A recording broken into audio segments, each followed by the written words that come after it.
దూరం అనేది చాలా చిన్న పదం, కానీ దాని భారం మోసే వాళ్ళకి తప్ప చూసే వాళ్ళకి తెలియదు. ఎందుకంటే చూసే వాళ్ళకి ఆ బాధ కనిపించదు, మోసే వాళ్ళకి మాత్రమే ఆ బాధ, ఆ భారం, ఆ కష్టమేంటో అర్థమవుతుంది.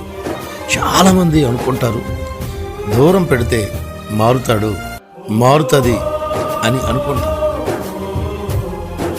ఇది మీరు అనుకున్నంత ఈజీ కాదు. మీరు పెట్టే దూరం కనిపించదు. మీరు ఎంత దూరం పెట్టాలని చూస్తారో మీ పైన అంత ప్రేమ వారికి కనబడుతుంది.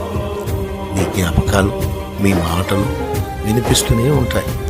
మీరు కలిసి చేసిన ప్రయాణం, మీరు చేసుకున్న ఊసులు, భాషలు, విమర్శలు, కొట్లాటలు, మీరు నవ్వుకున్న నవ్వులు, మీరు చేసుకున్న కామెడీలు తీయటి జ్ఞాపకాలుగా అనుక్షణము మిమ్మలను వెంటాడుతూనే ఉంటాయి.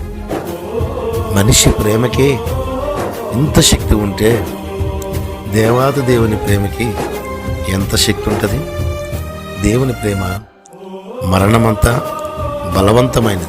ఆకాశము కంటే ఎత్తైన ప్రేమ, సముద్రము కంటే లోతైన ప్రేమ, అగాధ సముద్ర జలమును ప్రేమను ఆర్పజాలవు, నదీ ప్రవాహములు దాన్ని ముంచివేయజాలు. ఒకడు తన ప్రేమకై స్వాస్థ్యమంత ఇచ్చునను తిరస్కరించే ప్రేమ యేసయ్య ప్రేమ.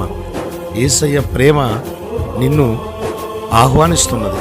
యేసయ్య ప్రేమలో ఉన్నటువంటి మాధుర్యాన్ని, యేసయ్య ప్రేమలో ఉన్నటువంటి కృపాక్షేమము, యేసయ్య ప్రేమలో ఉన్నటువంటి ఆనందము, సంతోషము, యేసయ్య ప్రేమలో ఉన్నటువంటి దీర్ఘాయుష్యము, యేసయ్య ప్రేమలో ఉన్నటువంటి అనురాగాన్ని పొందుకో.